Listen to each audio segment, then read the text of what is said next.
আসসালামু আলাইকুম। আর অপেক্ষা না করি, ইতিমধ্যে 15 মিনিটের বেশি হয়ে গেছে। যারা যুক্ত হয়েছেন সবাইকে পবিত্র ঈদ উল ফিতরের শুভেচ্ছা।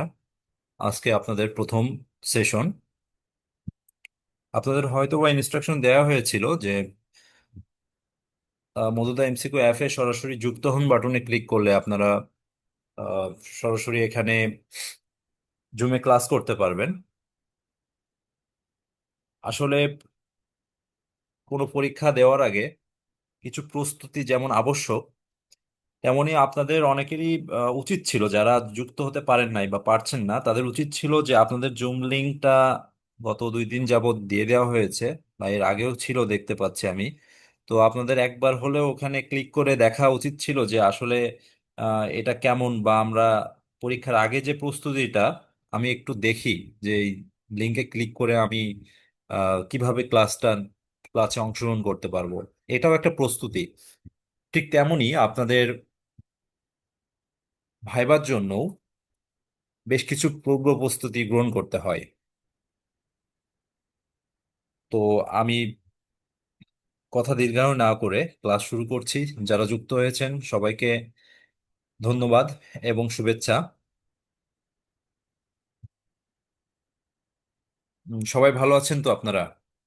একটু রেসপন্স করবেন, আমার ক্লাসে রেসপন্স করলে ভালো লাগে। আমাকে কি দেখতে পাচ্ছেন আপনারা? জি স্যার, দেখা যাচ্ছে আপনাকে। আচ্ছা, আমি স্যার না, ভাইয়া বললেই হবে।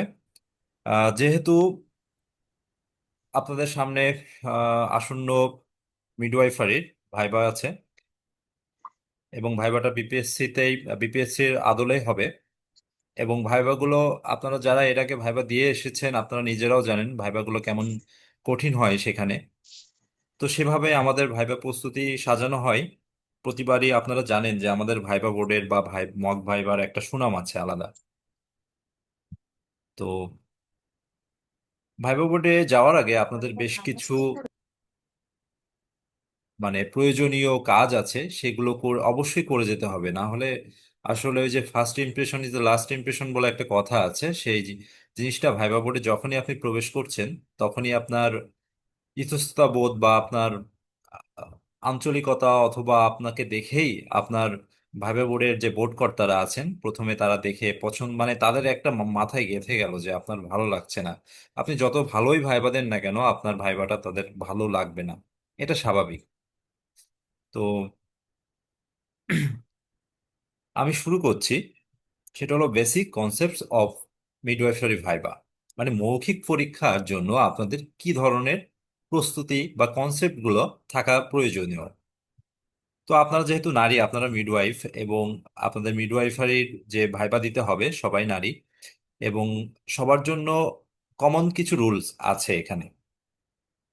তো আপনারা আমার স্লাইডটাই দেখতে পাচ্ছেন যে প্রথমে যদি আমি আপনাদের এই কমন একটা মানুষের বডি স্ট্রাকচারে আপনাদের পা থেকে মাথা পর্যন্ত যতটুকু অংশ আছে প্রত্যেকটা অংশের একটু একটু করে কিছু দিক নির্দেশনা আছে। তো আমি আপনাদের এই শর্ট টাইমের সময়ে আমি আপনাদেরকে এই দিক নির্দেশনাগুলো দিব, বা আমার এক্সপিরিয়েন্স, বা আমি যতগুলা ভাইবা বোর্ডে এ যাবৎ ছিলাম, বা যতগুলা ভাইবা বোর্ডে আমি ভাইবা নিই, সেইগুলোর আদলে আমি আপনাদেরকে কিছু আমার দিক নির্দেশনা আপনাদেরকে দিব। তো প্রথমে আমি একটা নারীর পা থেকে মাথা পর্যন্ত আমি কল্পনা করি। যদি পা থেকে শুরু করি, তাহলে প্রথমে আসে ভাইবা বোর্ডে যাওয়ার সময় আপনি কি ধরনের জুতা পরিধান করবেন। তো আমি স্লাইড পড়বো না, আমি স্লাইডটা আপনারা হয়তোবা পড়েছেন, আপনাদের মাথায় একটু গেঁথে আছে যে হ্যাঁ কি কি লাগবে বা কি ধরনের জিনিসগুলো এখানে প্রয়োজনীয়। এর বাইরেও আমি কিছু কথা বলবো আপনাদেরকে, সেগুলো আপনারা একটু মেনে চলবেন, তাহলে ভাইবাটা অনেক সুন্দর হবে। যেহেতু ভাইবাটা খুব দিনের বেলায়, বা আমরা রাতে কোনো ভাইবা হয় না বিপিএসসি তে, তো দিনে আপনারা যেহেতু ভাইবা দিবেন, আপনাদের পোশাক পরিচ্ছদও তেমনই থাকতে হবে। খুব গর্জিয়াস একটা পোশাক পরলেন সেটা ভাইবার জন্য খুব একটা ভালো শোভনীয় লাগবে না। তো সব সময় সোবার কালার, বা আপনারা যেমন মানে গায়ের সাথে যেটা লেগে থাকবে আপনার শরীরের সাথে, হালকা কালারের যে ড্রেসগুলো সেগুলো পরবেন। আমি জুতার কথা বলছিলাম। যারা আপনারা উচ্চতার দিক থেকে, আপনারা যারা লম্বা আছেন তারা আপনারা ফ্ল্যাট যে জুতাগুলা, সেই জুতাগুলো আপনারা পরিধান করতে পারেন। এছাড়াও আপনারা যারা একটু শর্ট আছেন তারা আপনারা উঁচু হিল পরবেন না, আপনাদেরকে হিল পরবেন, ফ্ল্যাট হিল আছে বাজারে, কিছু হিল পাওয়া যায়, ফ্ল্যাট হিল বলে সেগুলোকে। সেই হিলগুলো আপনারা ব্যবহার করতে পারেন। আর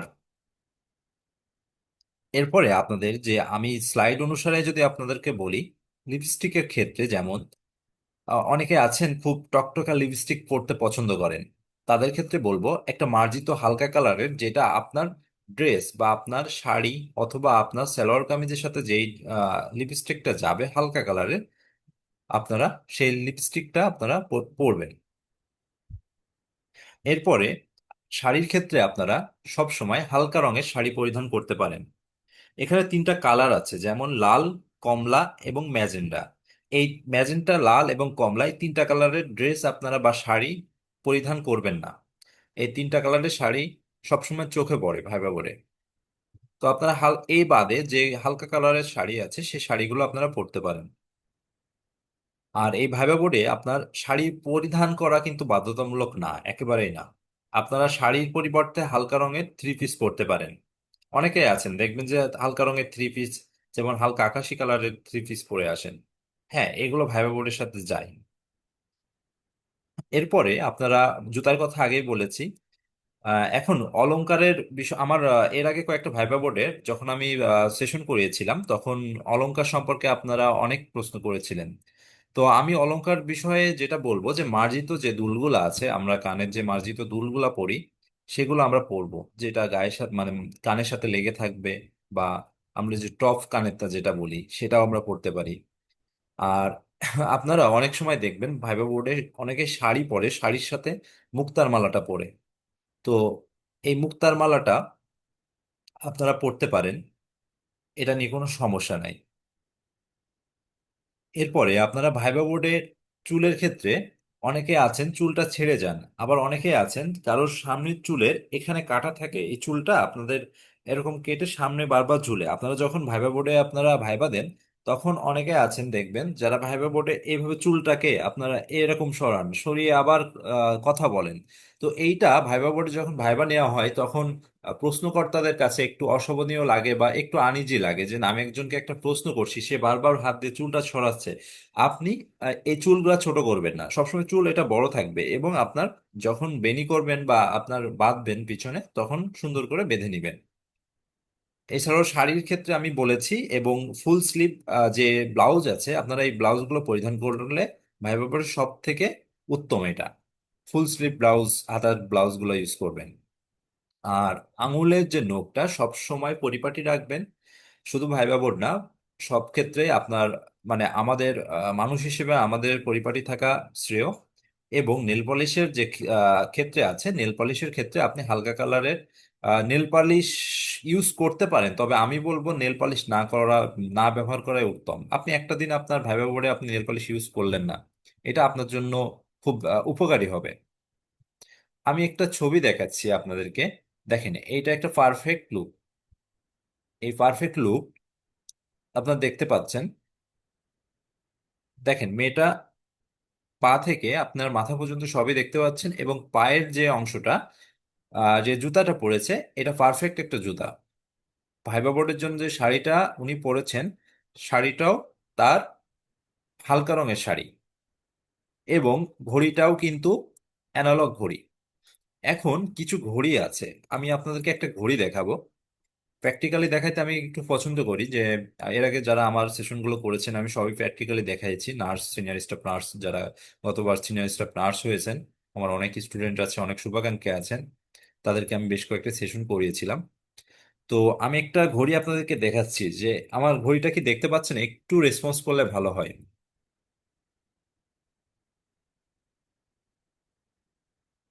জি স্যার, দেখতে পাচ্ছি। দেখা যাচ্ছে না? ঘড়িটা দেখলে কিন্তু খুব চকচকে একটা ঘড়ি চোখে পড়তেছে, কিন্তু ভাইবা বোর্ডে যখন যাবেন তখন এই ঘড়িটা, আগে ঘড়ির দিকে আপনার নজর পড়বে ভাইবা বোর্ড কর্তার, এটা কিন্তু একটা অশোভনীয় লাগে। এবং তাদের কাছে ভাইবাটা আপনার ভালো দিলেও তাদের কাছে ভাইবাটা ভালো মনে হয় না। তো এই ধরনের ঘড়িগুলো আমরা একটু পরিহার করব। আমরা ওই যে ছোটবেলায় কিছু ঘড়ি পরেছি, মেয়েরা আপনারা পরেছেন দেখবেন যে বেল্ট, কালো বেল্ট বা চকলেট কালারের বেল্ট, অ্যানালগ কিছু ঘড়ি পরেছেন এরকম গোল। তো ওই ঘড়িগুলো আপনারা ইউজ করবেন, মানে কোনো ডিজিটাল ঘড়ি না, যেগুলা সহজে চোখে পড়বে না এরকম ঘড়ি আপনারা ইউজ করতে পারেন। এখন দেখেন মেয়েটা কানের যে দুলটা পড়েছে, কানের দুলটাও কিন্তু অনেক ছোট একটি দুল, এবং মেয়েটা কিন্তু নাকে কোনো আহ, মানে নাকের যে নাক ওইটা ইউজ করে নাই। এবং আপনারা যে মুক্তার মালা অথবা আপনারা কোনো গোল্ডের কোনো মালা বা কিছু পরার দরকার নেই, আপনি সর্বোচ্চ মুক্তার মালা পরতে পারেন, নাও পরতে পারেন, এটা ম্যান্ডেটরি না। আর পোশাকের ক্ষেত্রে অনেকেই প্রশ্ন করেন যে আমি তো ধর্মীয় দিক থেকে আমি আমার পোশাকটা আমি চাচ্ছি একটু বোরকা বা বোরকাগুলো ইউজ করতে পারবো কিনা। সেক্ষেত্রে এটা কোনো কিন্তু মানে নিষেধ নাই, আপনি বোরকা ইউজ করতে পারবেন। তো বোরকাটা মার্জিত বোরকা হতে হবে, এক কালার বা এক রঙের আপনি বোরকা ইউজ করতে পারেন, সেটা মার্জিত কালার, সেটা নিয়েও কোনো সমস্যা নাই ভাইবা বোর্ডে বোর্ড কর্তাদের। কারণ একজনের জন্ম থেকে একটা মানুষ সবভাবে বেড়ে ওঠে না, তার নিজস্ব বৈশিষ্ট্য বা তার পারিবারিক কাঠামো নিয়ে সে বেড়ে ওঠে। তো ভাইবা বোর্ডে এটা নিয়ে কোনো সমস্যা নাই। তো এরপরে আমি কিছু অকৃতকার্য হওয়ার কিছু কারণ সমূহ নিয়ে আপনাদের সাথে আলোচনা করব। সে অকৃতকার্য আমরা কেন হই, দেখেন আমরা ভাইবা বোর্ডে যখন যাই তখন বোর্ড কর্তাদের কাছে প্রথমেই আমরা একটা নিম্নমানের ব্যক্তিত্বের প্রকাশ বা চেহারায় একটা মানে যে আমাদের একটা ভয় কাজ করে, ঠিক আছে, সেইটা আমরা খুব ভালোভাবে জাহির করি যে আমার ভয় লাগছে বা চেহারায় সতেজ নাই, সতেজতা নাই, মানে হচ্ছে যে আমি কিছুই পারি না, না পেরে আমি এসেছি ভাইবা বোর্ডে, কিছুই জানছি না, পারি না, এরকম করা যাবে না। আপনি যখন ভাইবা বোর্ডে যাবেন, আপনি যদি 50% বা 50% আপনি ওখানে প্রস্তুতি নেন, তো আপনি ভাববেন যে আপনি 100% প্রস্তুতি নিয়ে এসেছেন। আপনি ভাইবার পূর্ববর্তী সময়ে সকাল পর্যন্ত যতটুকু প্রস্তুতি নিয়েছেন, বুঝবেন এটাই আপনার সর্বোচ্চ প্রস্তুতি, এবং যাই আসবে আমি ঘুরিয়ে এটার মধ্যেই নিয়ে যাব। আমাকে কোনো প্রশ্ন করলে আমি বোর্ড কর্তাদেরকে আমার স্ট্রং যে জোনটা আছে আমি স্ট্রং জোনে নিয়ে যাব। তো এটা কখনোই করা যাবে না, আপনার নিম্নমানের ব্যক্তিত্বের প্রকাশ ঘটানো যাবে না।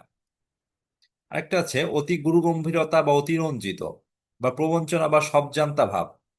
যেমন নিম্নমানের ব্যক্তিত্ব বা চুপ করে বসে থাকাও যেমন অকৃতকার্য হওয়ার একটা কারণ, তেমন আপনি খুব সবজান্তা, সবকিছুই জানেন, হ্যাঁ আমি তো সবই জানি, এরকম প্রকাশ করাও কিন্তু অকৃতকার্য হওয়ার কারণ। দেখবেন অনেকেই বোর্ডে কিছুই পাচ্ছে না, সে কিন্তু খুব ভালো মানে তার একটা এক্সপ্রেশন দিয়ে কিন্তু সে বের হয়ে এসেছে এবং সে চাকরিটা পেয়েছে। আচ্ছা, একটু রেসপন্স করেন, আমার কথা কেউ বুঝতে পাচ্ছেন কিনা? জি ভাইয়া, জি বুঝছি। জি জি জি, ধন্যবাদ। তো এরপরে আমরা যেটা বলবো যে নিজেকে স্পষ্টভাবে প্রকাশে দক্ষতার অভাব বা নিচু কণ্ঠস্বর বা আঞ্চলিকতার শব্দচয়ন বা ব্যাকরণের ভুল প্রয়োগ। আমি প্রথমে যেটা বলেছি যে প্রত্যেকটা মানুষের আঞ্চলিকতা থাকবে, এটা স্বাভাবিক। এটা কখনোই আপনি মানে হয়তো বা ইন্টারমিডিয়েট বা আপনি এসএসসি পর্যন্ত আপনি বাসায় পড়েছেন, বা এই যে 10টা বছর বা 15টা বছর আপনি পড়াশুনো করছেন, এই আঞ্চলিকতা কিন্তু কাটিয়ে ওঠা খুবই কষ্টদায়ক। মানে মায়ের ভাষা কিন্তু সবসময় কাটানো সম্ভব না, তারপরেও আমরা চেষ্টা করি। আপনি যতটুকু চেষ্টা করবেন ভাইবা বোর্ডে ততটুকু তারা সন্তুষ্ট হবে যে না উনি চেষ্টা করছেন। তো আপনি সব সময় দেখেন অনেকে প্রশ্ন করলেন যে আপনি কোথা থেকে এসেছেন, তো আপনি এমন ভাবে একটা উত্তর করলেন যে হ্যাঁ আমি গাইবান্ধা থেকে এসেছি। তো উনি শুনতে পাচ্ছেন না হ্যাঁ কোথায়, মানে এত নিচু কণ্ঠস্বর আপনার ভেঙে যাচ্ছে গলা, বা আপনি ভয় পাচ্ছেন, এটা করা যাবে না। আপনি একবারে স্পষ্টভাবে কথা বলবেন, আমি ঠিক যেভাবে আপনাদের সাথে কথা বলছি ঠিক সেভাবেই কথা বলতে হবে, খুব লাউডলি না, খুব সফটলি না, আপনার একটা মাঝামাঝি পর্যায়ে থাকতে হবে যেন আমার কথাটা আমার বোর্ড কর্তাদের কানে পর্যন্ত পৌঁছায়। তো এরপরে আঞ্চলিকতার কোনো মানে আমরা আঞ্চলিকতার পরিহার করব, আমরা প্র্যাকটিস করব, আয়নার সামনে দাঁড়াবো।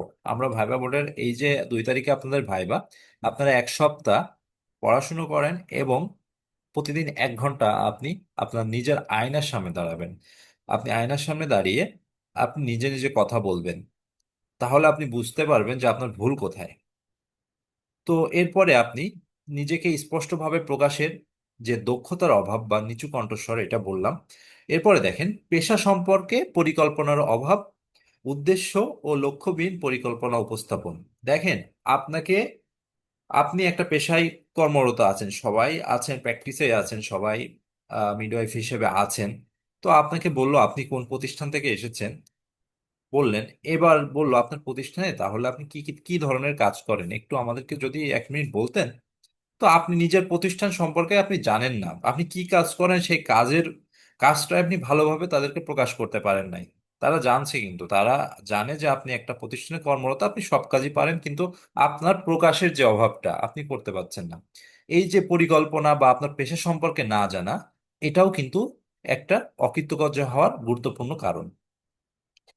তো এরপরে আছে আগ্রহ, কৌতূহলের অভাব, যেমন উদাসীনতা। উদাসীনতা আমাদেরকে সবারই পরিহার করতে হবে। যে আপনি আপনি এই প্রতিষ্ঠানে আসছেন, বিপিএসসি তে ভাইবা দিতে এসেছেন, আপনি এখানে আগ্রহী কিনা আসতে। তো আপনি এমন ভাবে বললেন যে স্যার আগ্রহী, এভাবে বললেন, তাহলে বুঝলো না এ তো এক্সপ্রেশন খারাপ, বা ইনি এসে কি করবে এই জায়গাটায়, ওনার আগ্রহী নাই, আপনাকে বাদ দিয়ে দিবে। তো এরপরে দেখেন আত্মবিশ্বাসের অভাব, দুশ্চিন্তা ও অল্পতে অসুস্থ হওয়ার বহিঃপ্রকাশ। আপনাকে একটা জায়গায় টানা দুইটা যখন বোর্ডে 3জন মেম্বার আছেন ধরুন, বোর্ড মেম্বার একজন প্রথম প্রশ্নটা করলেন, আপনি যখন উত্তর করছেন তার ঠিক মাঝামাঝি সময় আরেকজন পাল্টা প্রশ্ন করেছেন। তখন হয়েছে কি, আপনি এইটা শোনার পরে আপনি অল্পতে অসুস্থ হয়ে যাচ্ছেন, আপনি ইতস্তত বোধ করছেন। আপনি তখন ভেঙে পড়বেন না, আপনি প্রথম যে প্রশ্নটা ধরেছেন সেটা শেষ করবেন। তারপরে আপনাকে যে প্রশ্নটা করা হলো, আপনি সেটা, আপনি শুধু প্রশ্ন ক্যাচ করবেন, অ্যান্সার কিন্তু আপনার রেডি, আপনার মাথায় আছে। আপনি এক লাইনের অ্যান্সার করেন, কিন্তু আপনি দুইটা প্রশ্ন ক্যাচ করে রেখে দিবেন মাথায়, যে হ্যাঁ আমাকে এই দুইটা পয়েন্টে প্রশ্ন করা হয়েছে। তো আপনি একের পর এক অ্যান্সার করবেন। তো এক্ষেত্রে তারা ভাববে যে সে খুবই আত্মবিশ্বাসী এবং তার একটা পরিকল্পনা আছে মাথার মধ্যে, এটা কিন্তু তারা ভাববে। এরপরে দেখেন শিক্ষা ও বয়স অনুসারে ব্যক্তিগত পরিপক্কতা বা ম্যাচুরিটির অভাব। এখন আপনার বয়স ধরলাম 27 বছর, আপনি এমন ভাবে উত্তর করছেন যে আপনার বয়স 20 বছর, কিংবা আপনার বয়স 27 বছর, আপনি এমন ভাবে উত্তর করছেন যে আপনার বয়স 40 বছর।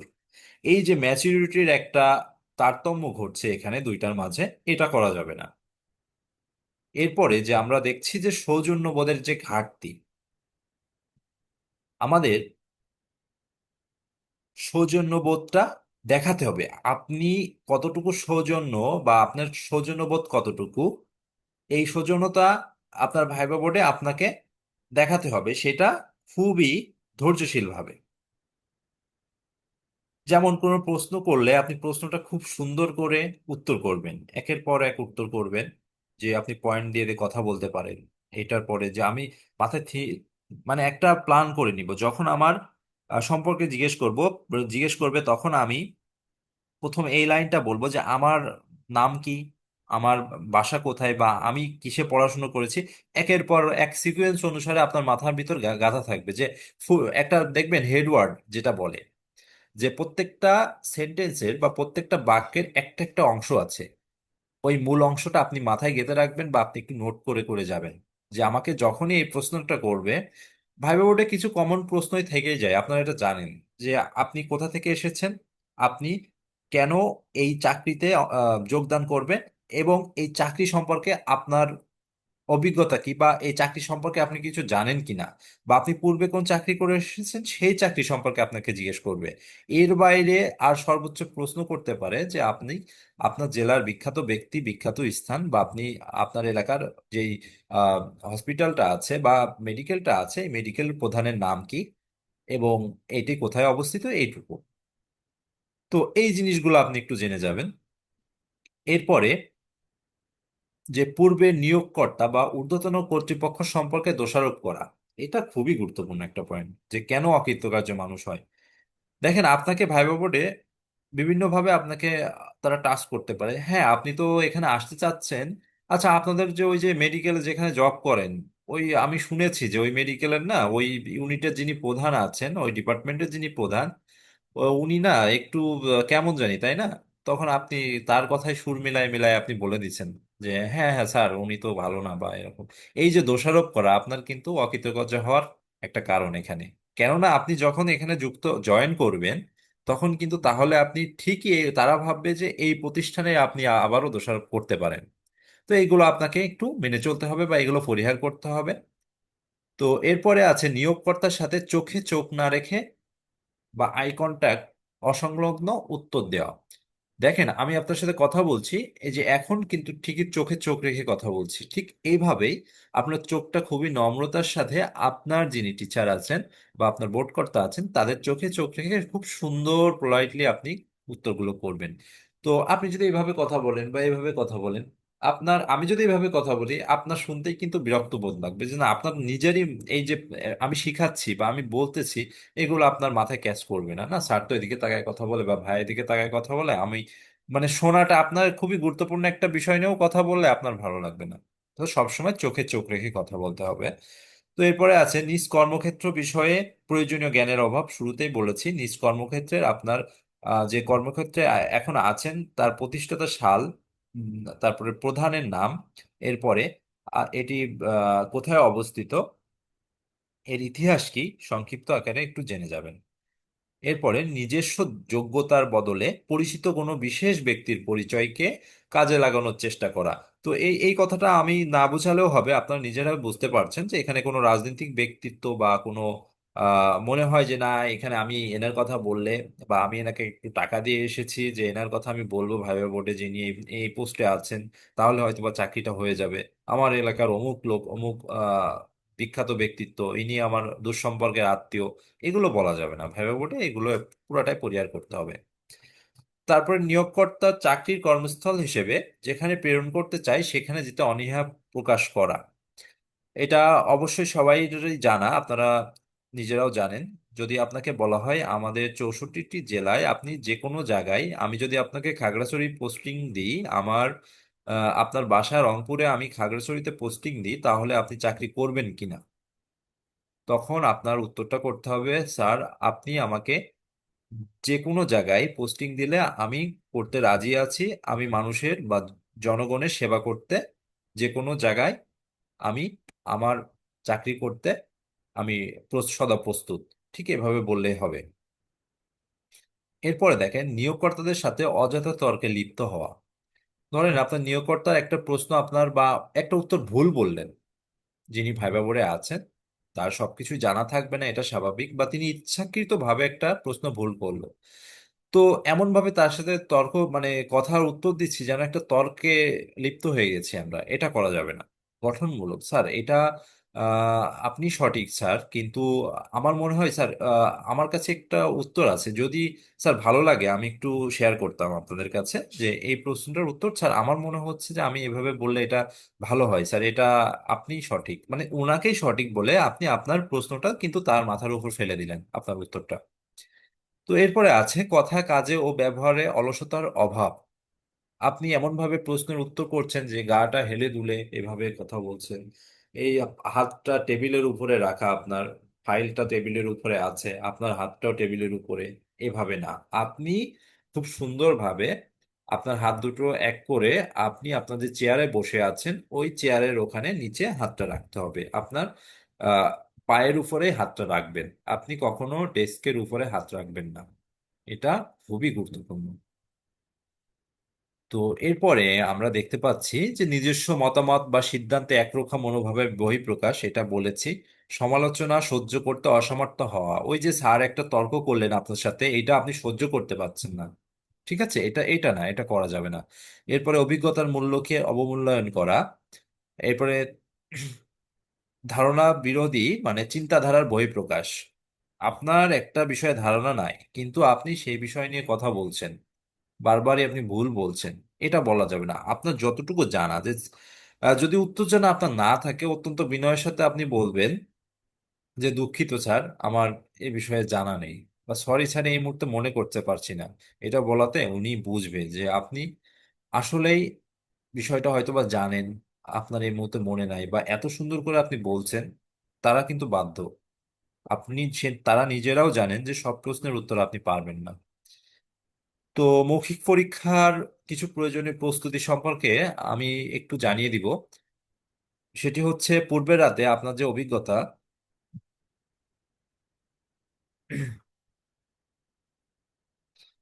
তো পূর্বের রাতে যে অভিজ্ঞতাগুলো সেগুলো হচ্ছে পর্যাপ্ত ঘুম দিতে হবে। আপনি সর্বোচ্চ রাত 10টা 11টার এই পাশে আপনি আর যাবেন না, 11টার পরে আগেই আপনারা ঘুমিয়ে পড়বেন, যত দ্রুত সম্ভব ঘুমানো যায়। মাইন্ড যতটা ফ্রেশ রাখবেন ততটাই ভালো। তো রাতের যে ঘুমটা, এটা কিন্তু আপনাকে সকালে আত্মবিশ্বাসী এবং সতেজ করে তুলবে। তো রাতের যে খাবার আছে, আমরা ভারী কোনো খাবার খাবো না। যেমন আপনি যদি আগেই পোলাও, ওই দিন ধরেন আপনার বাসায় একটা খুব আয়োজন চলছে, কোনো একটা প্রোগ্রাম, সেখানে পোলাও কোরমা বা অন্যান্য যেগুলো টার্কিশ খাবার আছে আপনি খাচ্ছেন, এগুলো খাওয়া যাবে না। এগুলো খেলে পরের দিন আপনার ভাইবাতে অস্বস্তি বোধ হতে পারে। হালকা কিছু খাবার খাবেন, খেয়ে আপনি স্বাস্থ্যকর, বা একটা ডিম খেলেন, আপনি স্বাস্থ্যকর খাবার খেয়ে ঘুমিয়ে যাবেন। এরপরে সকালে পূর্বের রাতে আপনি প্রয়োজনীয় যে ডকুমেন্টস গুলা, যেমন আপনার প্রবেশপত্র না নিলেই নয়, প্রবেশপত্র অবশ্যই নিতে হবে, সাথে একটা কলম নিতে হবে। কেননা এই কলমটা যখন আপনি ভাইবা বোর্ডে যাবেন, আপনাকে কিছু একটা লিখতে বলা হলো, তখন কিন্তু আপনি কলমটা পাচ্ছেন না, আপনি বের করতে পাচ্ছেন না, বা এখানে নাই ওখানে নাই, স্যারের কাছে কলম চাচ্ছেন, জিনিসটা খারাপ দেখাবে। আপনি একটা কলম সাথে নিয়ে যাবেন অবশ্যই। তো এরপরে প্রয়োজনীয় ডকুমেন্টস বলে দিলাম। এরপরে আছে ইতিবাচক মনোভাব। নিজের প্রতি সবসময় আত্মবিশ্বাসী থাকতে হবে। যে এক সপ্তাহ সময় আছে, আপনারা খুবই আত্মবিশ্বাসী থাকবেন। এখানে ছবিতে আপনারা দেখতে পাচ্ছেন পূর্বে রাতে কি ধরনের খাবার খেতে হবে। দেখেন স্বাস্থ্যপ্রদ কিছু ভর্তা সাথে সবজি, এই ধরনের খাবার খাচ্ছেন উনি। তো এরপরে পূর্বের রাতে যে পরীক্ষার যে পূর্বের রাত, সেটা ডকুমেন্টস গুলো গুছিয়ে নিচ্ছেন একজন, দেখতে পাচ্ছেন। এরপরে পর্যাপ্ত ঘুমাচ্ছেন একজন। এরপরে এই যে কিছু সত্যায়িত বাকি থাকলে সেগুলো করে নিয়ে যাচ্ছেন এবং কলমটা সাথে নিয়ে যাচ্ছেন। আমরা ছবিতে সবকিছুই দেখতে পাচ্ছি। তো পরীক্ষার দিন আমরা কি করব দেখেন। আর রেডি ফর এক্সাম, আপনার ভাইবা বোর্ডে কি ধরনের প্রস্তুতি, কি কি জিনিস নিয়ে যাওয়া লাগবে, বা কি ধরনের কিভাবে যেতে হবে। তো দেখেন, যত সময় আপনাকে প্রথমত উপস্থিত থাকতে হবে। আপনি অবশ্যই, আপনাকে বলবো, যখন আপনি গাড়ি থেকে আপনার পরীক্ষা কেন্দ্রে যাবেন, তখন আপনি কোনো বই সাথে নিবেন না। এই যে বই পড়তে পড়তে যান, বা ভাইবা বোর্ডের বোর্ডের সামনে গিয়ে, দরজার সামনে গিয়ে, বা আপনি ওই প্রতিষ্ঠানের সামনে গিয়ে আপনি পড়তে আছেন পড়তে আছেন, এতে আপনার ভাইবাটা খুবই খারাপ হবে। আবার আপনি, কেউ একজন ভাইবা দিয়ে আসলো, আসলে আমরা তাদেরকে সবাই একসাথে গোল করে জিজ্ঞেস করি কি ধরলো কি ধরলো কি এ করলো। এটাতে আপনার মাথায় আপনি যা পড়ে এসেছেন সবই নষ্ট হয়ে যাবে। আপনি ঠান্ডা থাকবেন, আপনি যে প্রস্তুতি নিয়েছেন এটাই আপনাকে ধরবে। তো যত সময় উপস্থিত থাকতে হবে, এরপরে শান্ত স্থির দুইটাই থাকতে হবে, আপনাকে শান্ত থাকতে হবে। প্রশ্নোত্তর, ভাইবা বোর্ডে প্রশ্নের উত্তর প্রদানে জটিল কোনো শব্দ ব্যবহার করবেন না, জটিল কোনো টার্ম ব্যবহার করবেন না। আপনাকে একটা প্রশ্ন যখন করবে, সহজ সঠিক উত্তর করবেন আপনি, ঘুরিয়ে পেঁচিয়ে উত্তর করবেন না, সহজ। আপনার নাম কি? আমার নাম অমুক, এভাবেই কথা হবে। এরপর আত্মবিশ্বাসী, বারবার বলেছে আত্মবিশ্বাসী থাকতে হবে, এবং ভাইবা বোর্ডে বোর্ডকর্তাদের প্রতি শ্রদ্ধাশীল থাকতে হবে সব সময়। এই যে মৌখিক পরীক্ষার দিনের কিছু অভিজ্ঞতা নিয়ে এখানে কথা বলা হয়েছে, আপনারা স্লাইডটা দেখেছেন। আত্মবিশ্বাসী থাকতে হবে দিনের দিনের সময়ে, উত্তর প্রদানে স্পষ্টতা থাকতে হবে। আমি যেমন স্পষ্টভাবে আপনাদের কথা বলছি, আপনারা যেমন স্পষ্টভাবে বুঝতে পারছেন, ঠিক আপনারাও সেভাবে প্রশ্নের উত্তর করবেন। এবং নমনীয় ভদ্রতা থাকতে হবে। যে চেয়ারম্যানের, আপনারা যখন ভাইবা বোর্ডে যাচ্ছেন, তখন বোর্ড কর্তাদের যিনি চেয়ারম্যান থাকবেন, আপনি শুরুতে ঢুকেই একটা সালাম দিবেন, যে আসসালামু আলাইকুম স্যার, আমি কি আসতে পারি। তখন তারা অনুমতি দিবেন। তারপরে বলবেন যে, তারপরে ওনারাই বলবেন যে বসেন, বা যদি না বসতে বলে তো তখন আপনি বলবেন স্যার আমি কি একটু বসতে পারি। তো আপনাকে অনুমতি দিবেন তারা। তো এরপরে আঞ্চলিকতা পরিহার করতে হবে, মনের ভাব প্রকাশ। যেমন এখানে বলেছেন যে আত্মবিশ্বাসের সঙ্গে সব প্রশ্নের উত্তর প্রদান করতে হবে।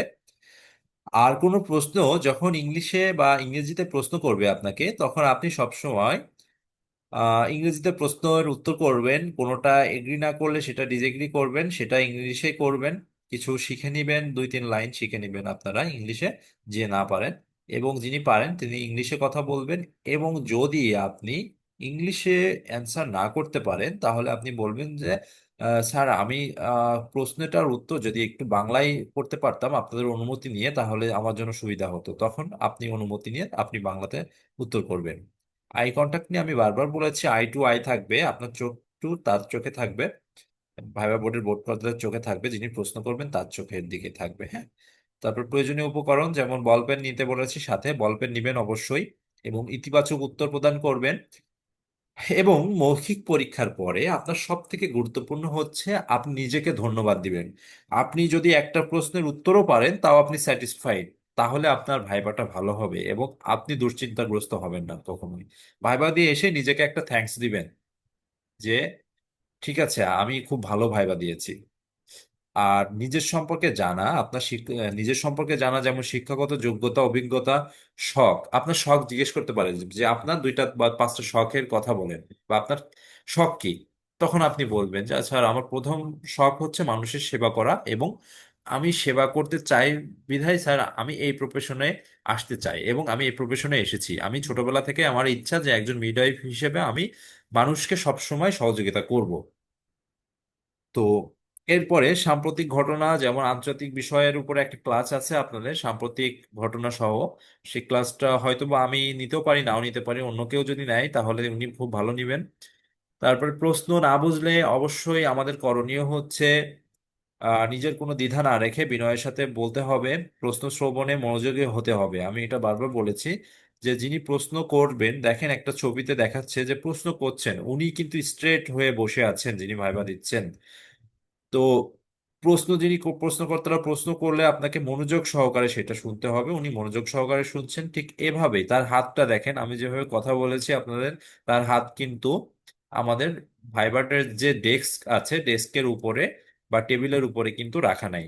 হাতটা দেখেন পায়ের উপরে রাখা আছে, চুলটা বেনি করা আছে, চুলটা বাঁধা।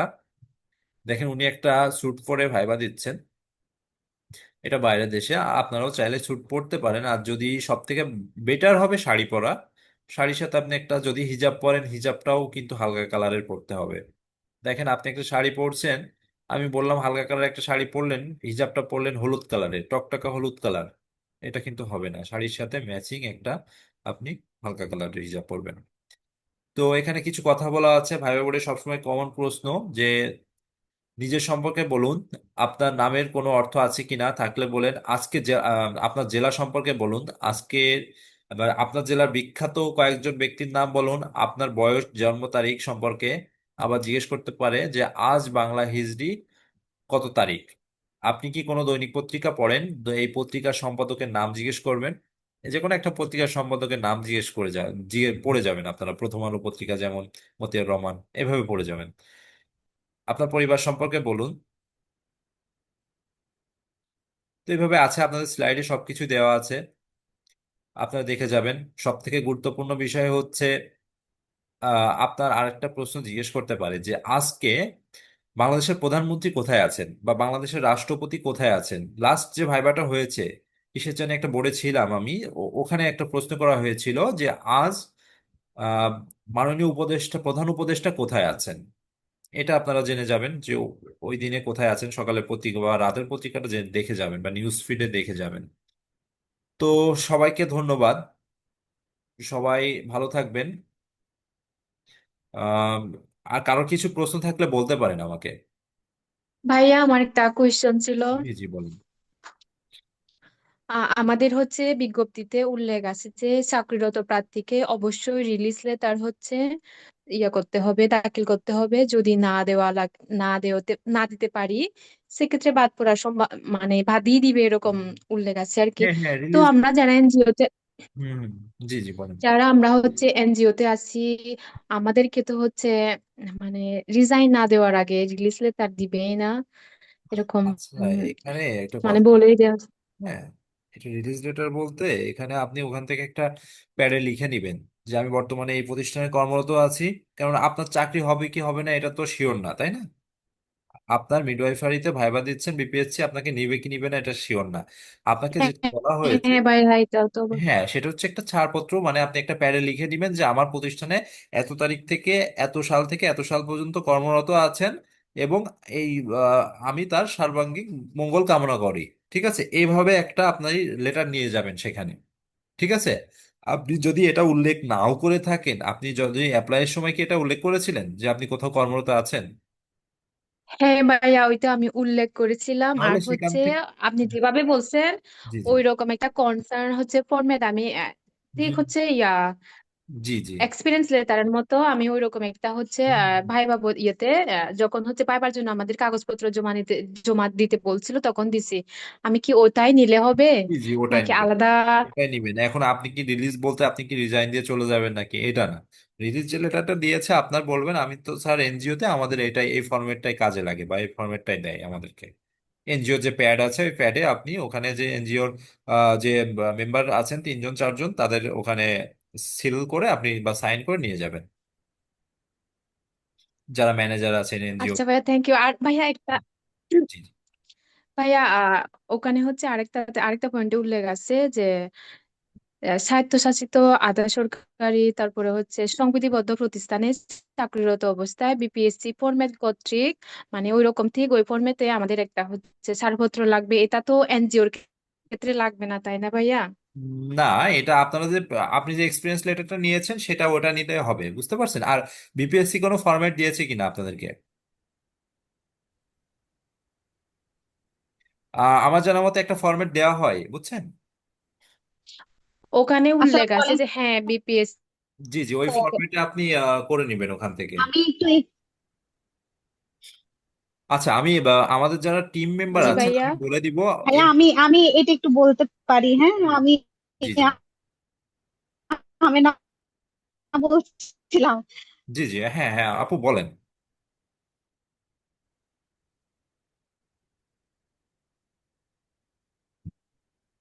আচ্ছা, নেট সমস্যা সম্ভবত, একটু নেট প্রবলেম। আচ্ছা আমেনা আপু, হ্যাঁ শুনতে পাচ্ছি, আপু বলেন।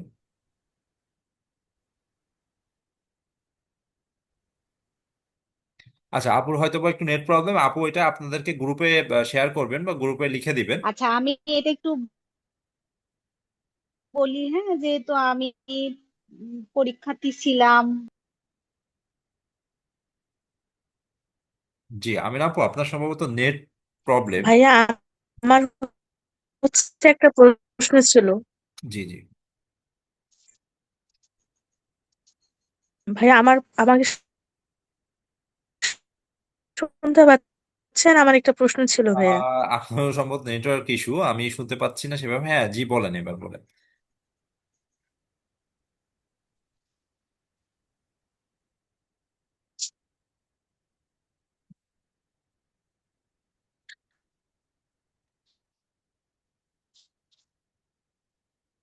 আচ্ছা, সম্ভবত নেটওয়ার্ক ইস্যু, আপনারা সবাই শুনতে পাচ্ছেন? ভাইয়া, আমার প্রশ্নটা হচ্ছে অ্যাপ্লিকেশন করার সময় আমি যে এনজিও তে ছিলাম, আমি এখন ওখানে নেই। এক্সপিরিয়েন্স সার্টিফিকেটটা নিয়ে আসছি, ওটাও নিয়ে যাবো প্লাস। আপনি বর্তমান যে প্রতিষ্ঠানে হ্যাঁ হ্যালো। কর্মরত আছেন, হ্যাঁ হ্যাঁ, আপনি ভাইয়া, শুনতে হ্যাঁ, শুনতে অ্যাপ্লিকেশনের পাচ্ছি। পাচ্ছেন? সময় জি জি, যেহেতু ওটা দিয়ে অ্যাপ্লিকেশন করেছেন সাথে নিয়ে যাওয়া বেটার, ওটা নিয়ে যেন আপনি। হ্যাঁ, সব সময় সর্বশেষ কর্মস্থল সম্পর্কে আপনার যে ছাড়পত্রটা সেটা চাই, তারপরেও আপনি সেটা নিয়ে যেন সাথে।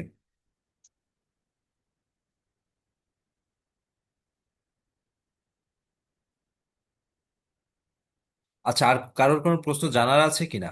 তাহলে আমি শেষ করব। এখান থেকেও কি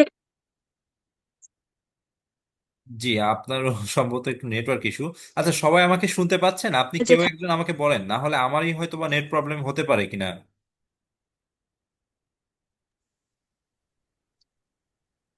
আচ্ছা, আমেনা আপুর ক্লাস আছে, হ্যাঁ।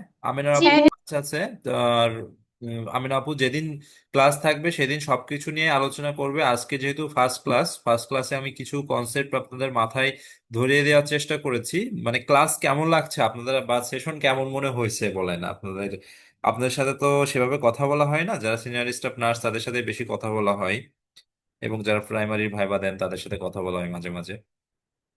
মানে আমার কথা বুঝতে পেরেছেন কিনা?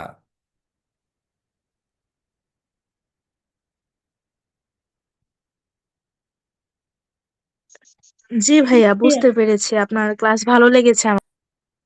জি জি জি, সবাই অনেক ধৈর্য নিয়ে শুনেছেন। প্রথম 15 মিনিট আমি একটু সময় নিয়েছিলাম, যে অনেকে জয়েন করতে পারেন না এই জন্য। তো সবাইকে ধন্যবাদ। আমি শেষ করতে পারি এখন। আর আমিনা আপু ক্লাস যখন নিবেন, আমিনা আপু খুবই এক্সপার্ট একজন মানুষ। উনি সব বিষয়ে খুবই পারদর্শী। উনি এগুলো উত্তর করে দিবেন। এবং আপনাদের যখন মক ভাইবা চলবেন, মক ভাইবাতে কিন্তু মিডওয়াইফ যারা আছেন বর্তমান, তারা কিন্তু থাকবেন। আপনারা এর ছাড়াও বিপিএসসির অনেকেই থাকবেন, বিভিন্ন মন্ত্রণালয়ের থেকেও যারা আছেন তারাও থাকবেন। তো আপনারা খুব ভালোভাবে ভাইবা দিয়েন, আপনাদের মনে করবেন এটাই ফাইনাল ভাইবা, ঠিক আছে? তো সবাইকে ধন্যবাদ এবং শুভকামনা। আসসালামু আলাইকুম। কোনো সম্ভাবনা আছে নাকি 401 জনই নিবে? এটা জানিয়ে দিবে আমাদের টিম, আপডেট টিম জানিয়ে দিবে। তো সবাইকে ধন্যবাদ। আপনারা কোনো জানার থাকলে গ্রুপে প্রশ্ন করবেন। থ্যাংক ইউ ভাইয়া। ওয়েলকাম। আসসালামু আলাইকুম।